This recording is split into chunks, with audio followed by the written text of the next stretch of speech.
Celui qui arrose, une plateforme qui promeut les talents et potentiels.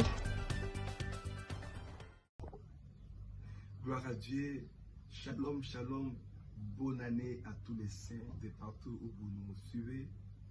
C'est votre humble serviteur, le révérend pasteur Jean B. J'ai dit grand merci à Dieu, lui qui a permis que nous puissions traverser l'an 2025 pour l'an 2026. Et maintenant, homme de Dieu, de notre grande plateforme, celle qui arrose, ce n'est pas un automatisme, mais une volonté humaine que nous puissions traverser. Ce n'est pas parce que nous avions eu le temps de prier, on a programmé des jeûnes et des prières, nous avons donné des dons à l'église, nous sommes montés dans des jeûnes, nous sommes montés en prière dans des montagnes à l'église et partout que le Seigneur a pu nous faire traverser en 2026. Non, non. Et laissez-moi nous dire que c'est une grâce émanant de la part de l'Éternel. Nous avons reçu gratuitement cette bénédiction de l'an 2026 venant de sa part. Que la gloire lui revienne dans le nom précieux, nom de notre Seigneur Jésus. Je commence par ce témoignage que nous autres, nous avions commencé l'année avec un cas de décès. Le même jour où nous avons fini l'année, nous avons traversé le premier et une maman de l'église est décédée. Voilà. Bien qu'on a commencé avec le malheur, nous n'allons pas terminer avec le malheur. On a commencé avec l'échec, nous ne terminons pas avec l'échec. Je sais aussi de la même façon, ça sera aussi votre cas aussi de partout où vous nous suivez ce matin. Que le Dieu de la Bible vous bénisse ce mardi 13 janvier 2026.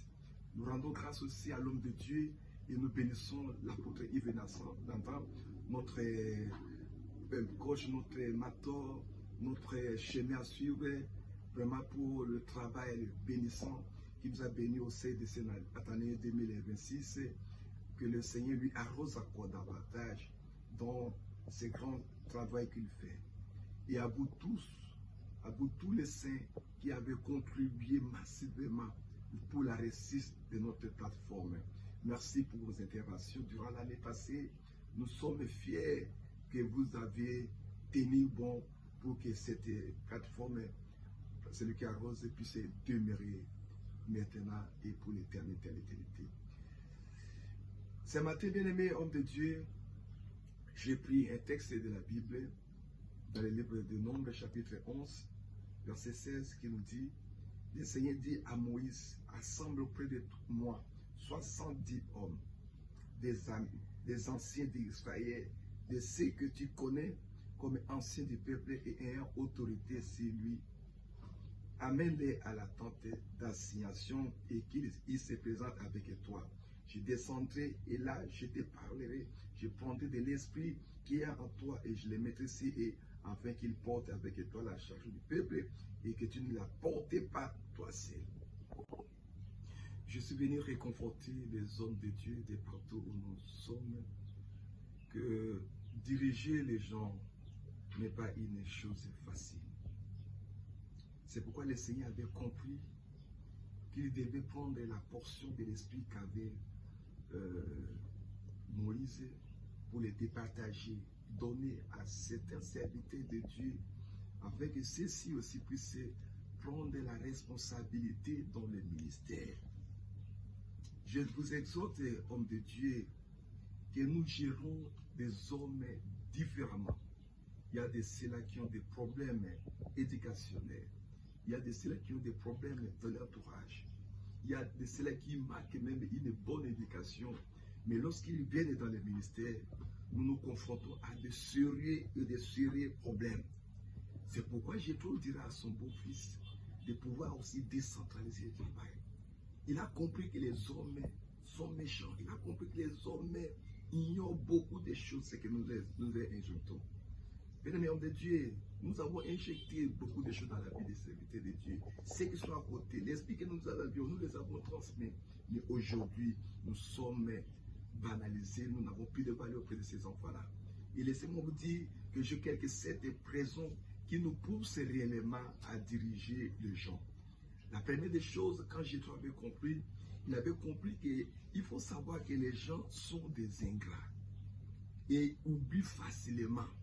Donc, dans la nature que nous sommes, dans le livre de 2 Timothée, chapitre 3, verset 1 à 2, on nous dit que dans les temps difficiles, dans les temps à venir, les hommes seront égoïstes. Ils ont aimé l'argent. Ils seront fanfarons. Ils seront ingrats. Ils vont oublier tout ce que vous avez fait pour eux. Même les enfants que nous avions dans nos églises, nous sommes fatigués. Des fois, on se dit, mais tel que j'ai injecté l'enseignement, j'ai donné la formation, tel que j'ai pris au rabais, je les ai élevés, mais aujourd'hui, celui-ci s'élève contre moi. Il commence à murmurer, il oublie les sacrifices que j'ai consentis pour lui. Mais les hommes de Dieu, les hommes sont toujours ingrats. Mais les enfants que nous accueillons sont des ingrats. Mais continuons à faire l'œuvre de Dieu. Continuons à partager le travail que le Seigneur nous a donné. Tel était mon message de ce matin, que nous puissions partager le travail que le Seigneur nous a donné dans le ministère.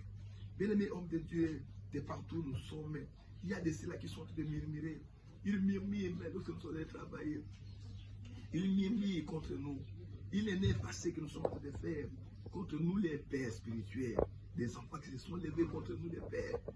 Et ils oublient que oui, nous les avons vraiment formés, forgés, et ils sont devenus ce qu'ils sont aujourd'hui. Aaron était le frère de Moïse. Il a vécu des grandes choses, des miracles, des prodiges. Mais laissez-moi vous dire, bien-aimé homme de Dieu, serviteur de Dieu, qu'il a été ingrat à l'égard de son frère Moïse. C'est même Moïse qui a vécu les miracles. C'est celui qui va fabriquer les veaux d'or pour les enfants d'Israël. C'est pourquoi je vous dis tantôt que oui, les gens que nous dirigeons sont ingrats et oublient facilement les bienfaits que nous leur faisons. La deuxième raison, je dis que oui, les gens, parce que les gens vont vous abandonner. Les enfants de Dieu que nous avions, les hommes de Dieu qui sont à côté de nous, vont nous abandonner facilement. Ils vont nous abandonner comme dans le livre de 2 Timothée chapitre 4, verset 10, on nous dit que oui, Démas va abandonner son père spirituel. Il va quitter pour Thessalonique. À cause de quoi? À cause de l'argent. Parce que là-bas, il y avait de bonnes choses, il y avait de l'argent. La vie était florissante. Il devait quitter son père. Aujourd'hui, nous avons aussi des enfants que nous avons enseignés, que nous avons formés, que nous avons injecté des bonnes choses en eux. Mais voilà, aujourd'hui, ils sont partis.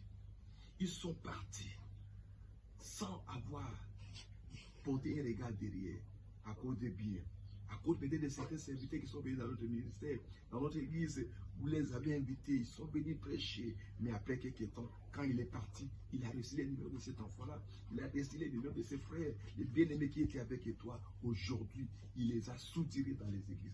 Nous sommes en train de souffrir, nous sommes même au début de cette année. Je sais que nous sommes découragés. On s'est dit, je ne veux plus former les gens, je ne veux plus être à côté de certains serviteurs. Non, tendons toujours la main vis-à-vis de nos bien-aimés qui sont avec nous.